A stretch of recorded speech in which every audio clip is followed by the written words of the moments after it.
And part C, so area equals 1/2 base 1 plus base 2 times the height.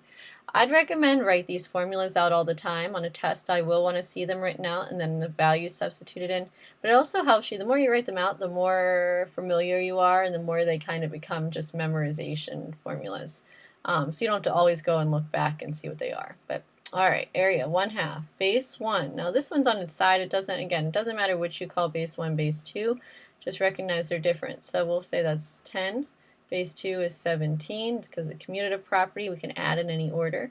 In the height, it goes with this right angle. Now you might say, well, wait a minute, why doesn't this one go with the right angle? And it does, but remember, these are our parallel sides. Your bases are always going to be the ones that are parallel. So that automatically designates them as B1 or B2. The only thing left then is this 7. And now we're able to go ahead. I like doing a little bit of simplification. Less keystrokes on the calculator, less likely to make a mistake. So 27 times 7 times 1/2, or 0.5, you get 94.5, and that's centimeters squared. Okay, now here they give us a word problem. Let's take a look at that one. So, excuse me.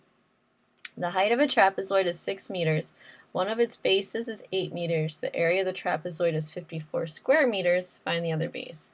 So I'm going to sketch out a trapezoid, and I'm going to label the parts. So it says the height is 6 meters. So this distance here is 6. One of its bases is 8 meters. Oh, not meters squared, just meters. The area of the whole thing is 54 meters squared. They want us to find the other base, so I'm going to call that base 1. Alright, so now we can go ahead, putting our formula down, base 1 plus base 2 times height.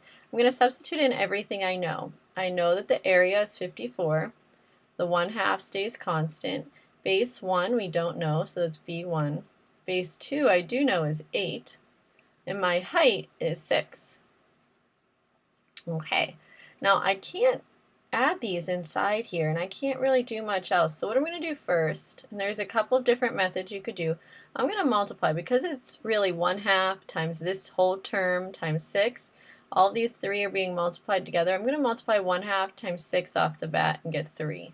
So I have 3 times base 1 plus 8. Now I know my distribution skills. I need to distribute that value in. And when I do that, I get 54 is equal to 3 base 1 plus 24. Subtract 24 on both sides. I get 30 is equal to 3b1 base 1 divide by 3 divide by 3. Base 1 is then equal to 10. Because it's meters, we want to make sure we label it.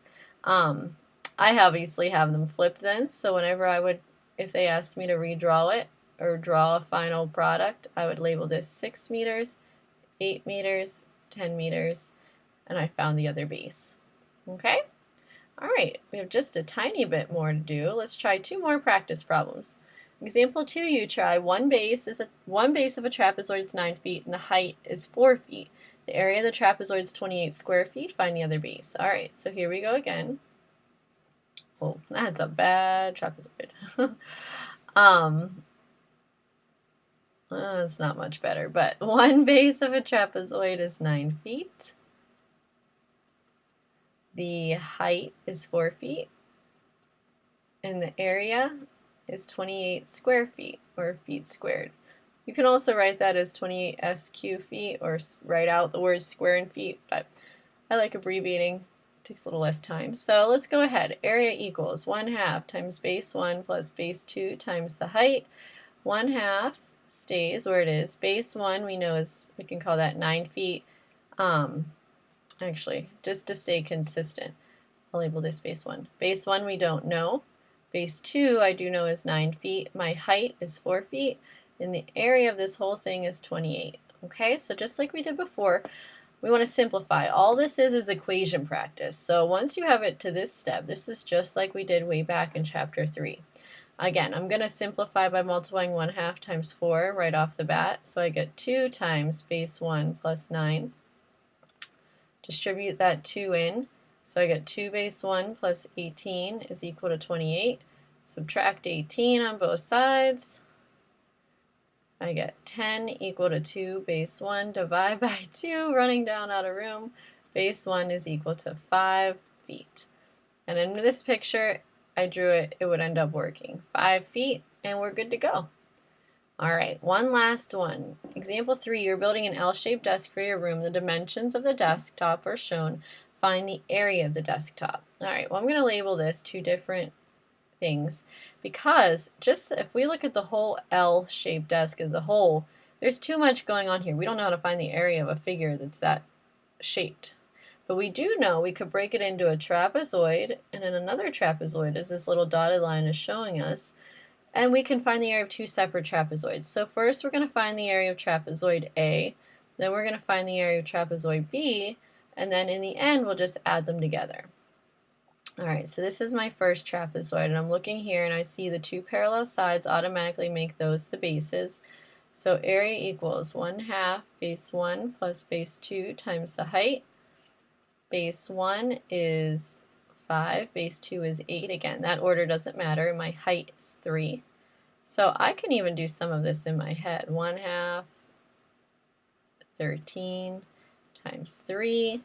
And then whenever I go to find out, multiply all those together, 0.5, I'm going to multiply it by 39. So I get 1/2 of 39, which is 19.5. So that is 19.5 feet squared. Trapezoid B is right here. I find my 2 sides that are parallel. That automatically tells me that those are bases. So start with my formula. Fill in what I know. I know that 1/2 stays. Base 1 I can substitute in the 4. Base 2 I can substitute in the 9, and my height is 3 feet again. So 1/2 times 13 times 3 ends up actually being exactly the same thing, 19.5 feet squared. Even though the dimensions were different, whenever it all gets calculated out, it's the same. Alright, now I have this area for A, this area for B. I want to add the 2 of them together. 19.5 plus 19.5. The total area of this desk is 39 feet squared. Alright, so when you get problems like that, just break it into what you know and you'll be set. Good job, guys.